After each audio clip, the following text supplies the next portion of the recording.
Hello friends, ഇന്ന് നമ്മൾ അടിപൊളി ടേസ്റ്റുള്ള ഒരു മാങ്ങാച്ചാറാണ് തയ്യാറാക്കുന്നത്. ഇതിനകത്ത് നമ്മൾ വിനേഗർ ഒന്നും ചേർക്കുന്നില്ല.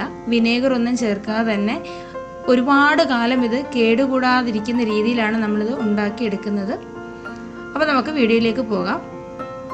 അച്ചാറിടുന്നതിനായിട്ട് ഞാൻ 1 കിലോ മാങ്ങയാണ് എടുത്തിട്ടുള്ളത്. ഈ മാങ്ങ നല്ലതുപോലെ ഒന്ന് കഴുകിയ ശേഷം തൊലിയൊന്നും ചെത്താതെ തന്നെ വലിയ കഷ്ണങ്ങളായിട്ട് മുറിച്ച ശേഷം ഞാൻ കുറച്ച് ഉപ്പും മഞ്ഞളും ചേർത്ത് ഒരു 5 മിനിറ്റ് ഒന്ന് വെച്ചിട്ടുണ്ടായിരുന്നു. അപ്പോൾ അതിൽ നിന്ന് കുറച്ച് വെള്ളം വരുമല്ലോ, ആ വെള്ളമൊക്കെ ഒന്ന് മാറ്റിയ ശേഷം 2 ദിവസം ഒന്ന് വെയിലത്ത് വെച്ചിട്ടുള്ളതാണ്. ഈ അച്ചാറിടുന്നതിന് 2 ദിവസം ഒന്നും വെയിൽ കൊള്ളിക്കണമെന്നില്ല, ഒറ്റ ദിവസം വെയിൽ കൊള്ളിച്ചാലും മതി. അപ്പോൾ അങ്ങനെ എടുത്തിട്ടുള്ള മാങ്ങയാണിത്. അപ്പോൾ ഇത് വെച്ചാണ് നമ്മൾ അച്ചാർ ഉണ്ടാക്കുന്നത്. ഈ രീതിയിൽ നമ്മൾ അച്ചാർ ഉണ്ടാക്കുന്നതിനായിട്ട് മാങ്ങ 1 ദിവസമെങ്കിലും നമ്മൾ വെയിൽ കൊള്ളിക്കണം. അതിനതിൽ വെള്ളമൊക്കെ ഒന്ന് ഊറ്റിക്കളഞ്ഞ ശേഷം 1 ദിവസത്തെ വെയിൽ കൊള്ളിക്കണം. എങ്കിൽ മാത്രമേ ഈ അച്ചാർ നല്ല പെർഫെക്റ്റ് ആയിട്ട് നമുക്ക് കിട്ടത്തുള്ളൂ. അപ്പോൾ നമുക്ക് അച്ചാർ ഉണ്ടാക്കാനായിട്ട് തുടങ്ങാം. ആദ്യം തന്നെ നമുക്ക് കുറച്ച് സാധനങ്ങളൊക്കെ ഒന്ന് ചൂടാക്കിയെടുക്കണം. അതിനുവേണ്ടി ഞാനൊരു പാൻ അടുപ്പത്ത് വെച്ചിട്ടുണ്ട്. അപ്പോൾ അതിലേക്ക് ഞാൻ 2 ടേബിൾ സ്പൂൺ പെരിഞ്ജീരകമാണ് ചേർത്ത് കൊടുക്കുന്നത്. അപ്പോൾ അത് നമുക്ക് ഈ പാനിലേക്ക് ഇട്ട് കൊടുക്കാം. അതിൻ്റെ കൂടെ തന്നെ 1 ടേബിൾ സ്പൂൺ ഉലുവയാണ് എടുത്തിട്ടുള്ളത്. എന്നിട്ട് ഇത് നല്ല രീതിയിലൊന്ന് ചൂടാക്കിയെടുക്കണം. ഇതിൻ്റെ കളർ ഒന്ന് മാറി വരുന്ന സമയം, ഒരുപാടങ്ങ് മൂപ്പിച്ചെടുക്കരുത്. ചെറുതായിട്ടൊന്ന് ചൂടായിട്ട് ഒന്ന് കളറൊക്കെ മാറി വരുമല്ലോ, ആ സമയം വരെ ഒന്ന് ചൂടാക്കിയെടുക്കണം.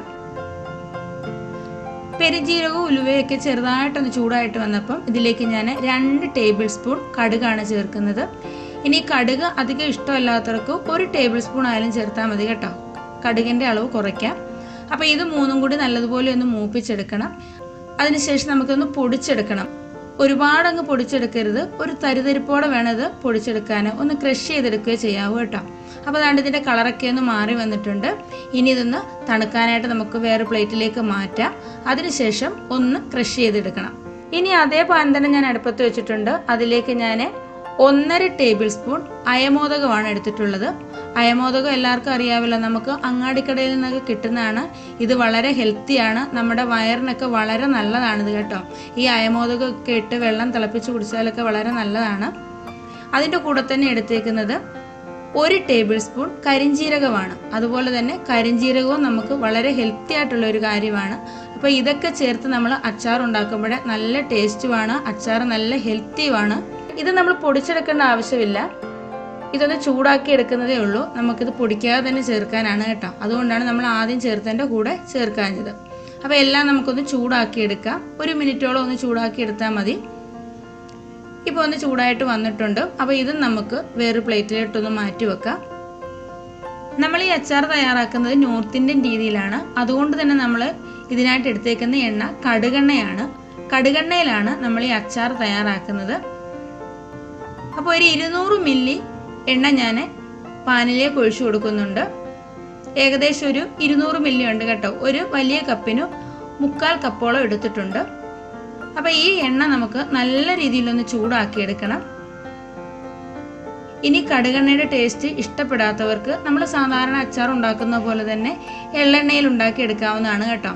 നമ്മൾ ഈ കടുകെണ്ണയിൽ അച്ചാർ ഉണ്ടാക്കുമ്പോൾ പ്രത്യേകം ശ്രദ്ധിക്കേണ്ടത് എണ്ണ നന്നായിട്ട് ചൂടാവണം. അതായത് ഈ എണ്ണ ചൂടായിട്ട് ഇതിൽ നിന്നൊരു ചെറിയ പുക വരും. ആ ഒരു സമയം വരെ നമ്മൾ ഈ എണ്ണ ചൂടാക്കി എടുക്കണം കേട്ടോ. അല്ലെങ്കിൽ ആ എണ്ണയുടെ ഒരു ചുവ വരും.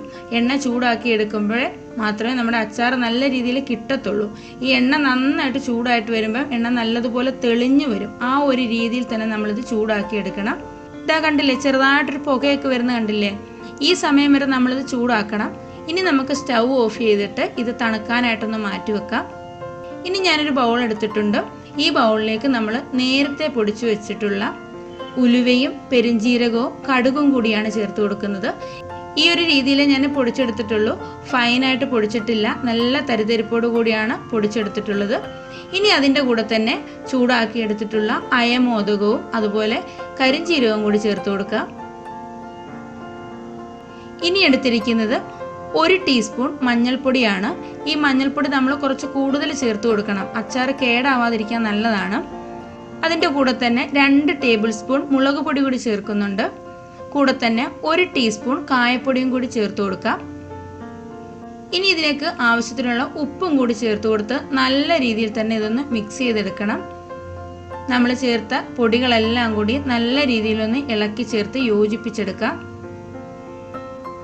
വളരെ ടേസ്റ്റി ആയിട്ടുള്ള ഒരു അച്ചാറാണ്. ഒരു തവണയെങ്കിലും ഇതേ രീതിയിലൊന്ന് അച്ചാർ തയ്യാറാക്കി നോക്കണം. അപ്പോൾ അതാണ് നമ്മുടെ എണ്ണയൊക്കെ ഒന്ന് തണുത്ത് വന്നിട്ടുണ്ട്. ഇതിൽ നിന്നും കുറേശ്ശെ എണ്ണ നമുക്കിതിലേക്ക് ഒഴിച്ചു കൊടുത്ത് നല്ലതുപോലെ ഒന്ന് ഇളക്കി ചേർത്ത് യോജിപ്പിച്ചെടുക്കണം. നമ്മൾ എണ്ണയിലാണ് ഈ അരപ്പൊക്കെ ഉണ്ടാക്കിയെടുക്കുന്നത്.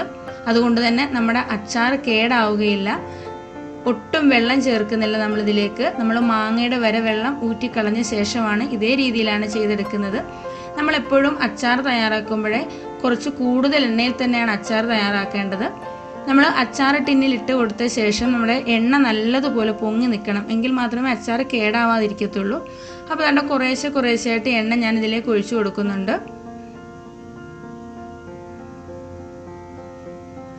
അപ്പോൾ നമ്മൾ എടുത്ത എണ്ണ മുഴുവൻ ഇതിലേക്ക് ഒഴിച്ചു കൊടുത്തിട്ടുണ്ട്. നമ്മുടെ ആ ചേർത്ത് കൊടുത്ത പൊടികളെല്ലാം നല്ല രീതിയിൽ തന്നെ ഇളക്കി യോജിപ്പിച്ചെടുത്തിട്ടുണ്ട്. ഇത് നമ്മൾ അടുപ്പത്ത് വെച്ചൊന്നും ഇനി കുക്ക് ചെയ്യുന്നില്ല കേട്ടോ. ഇനി നമ്മൾ ഇതിലേക്ക് നമ്മൾ എടുത്തു വെച്ചിട്ടുള്ള മാങ്ങ ചേർത്ത് കൊടുക്കുകയാണ്. മാങ്ങ കുറേശ്ശെ ചേർത്ത് കൊടുത്ത ശേഷം അന്നേരം നമ്മളിതൊന്ന് ഇളക്കി ചേർത്ത് കൊടുക്കണം. ഒന്നിച്ചിട്ട് കൊടുത്തിട്ട് ഇളക്കാനായിട്ട് ഇരിക്കരുത് കേട്ടോ. കുറേശ്ശെ ഇട്ട് കൊടുത്തിട്ട് ഒന്ന് ഇളക്കി യോജിപ്പിച്ചുകൊണ്ടേ ഇരിക്കണം. ഈ അച്ചാർ നമുക്ക് ചോറിൻ്റെ കൂടെ മാത്രമല്ല കേട്ടോ, ചപ്പാത്തിയുടെ കൂടെയും പൂരിയുടെ കൂടെയും കഴിക്കാൻ വളരെ നല്ലതാണ്. ഈ അച്ചാർ ഇട്ട് കഴിഞ്ഞ് നമ്മളൊരു 2 ആഴ്ച കഴിഞ്ഞ ശേഷം ഇത് എടുക്കാവൂ. അപ്പോഴാണ് ഇതിൻ്റെ കറക്റ്റായിട്ടുള്ള ആ ടേസ്റ്റ് കിട്ടുന്നത്. സാധനങ്ങളൊക്കെ ഒന്ന് അടുപ്പിച്ച് വെച്ച് കഴിഞ്ഞാൽ നമുക്ക് വളരെ പെട്ടെന്ന് തന്നെ തയ്യാറാക്കാൻ പറ്റുന്ന ഒരു അച്ചാറാണിത്. ഇനി ഇത് നല്ല രീതിയിലൊന്ന് ഇളക്കി യോജിപ്പിച്ച് കൊടുത്ത ശേഷം നമുക്ക് എയർ ടൈറ്റഡ് ആയിട്ടുള്ള ഒരു ബോട്ടിലിൽ സൂക്ഷിക്കാവുന്നതാണ്.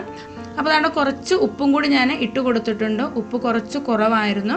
ആ ഉപ്പും കൂടി ചേർത്ത് നല്ല രീതിയിലൊന്ന് ഇളക്കി ചേർത്ത് കൊടുക്കുക. ഇത് എണ്ണ അരപ്പൊന്നും കൂടുതലല്ല കേട്ടോ. ഒരു അരമണിക്കൂർ കഴിയുമ്പോൾ തന്നെ ഈ അരപ്പെല്ലാം ഇതിൽ പിടിച്ചിട്ട് നല്ല തിക്കായിട്ട് വരും. എണ്ണ നല്ലതുപോലെ തെളിഞ്ഞു വരികയും ചെയ്യും. അപ്പോൾ ഇത്രയേ ഉള്ളൂ ഇന്നത്തെ വീഡിയോ. അപ്പോൾ ഈ വീഡിയോ എല്ലാവർക്കും ഇഷ്ടമായെന്ന് വിചാരിക്കുന്നു. വീഡിയോ ഇഷ്ടമായിട്ടുണ്ടെങ്കിൽ ലൈക്ക് ചെയ്യാനും ഷെയർ ചെയ്യാനും കമൻറ്റ് ചെയ്യാനും പിന്നെ നമ്മുടെ ചാനലൊന്ന് സബ്സ്ക്രൈബ് ചെയ്ത് സപ്പോർട്ട് ചെയ്യാനും മറക്കരുത്. അപ്പം നമുക്ക് അടുത്തൊരു വീഡിയോയുമായിട്ട് വളരെ പെട്ടെന്ന് തന്നെ കാണാം. അതുവരേക്കും ബൈ. Thank you.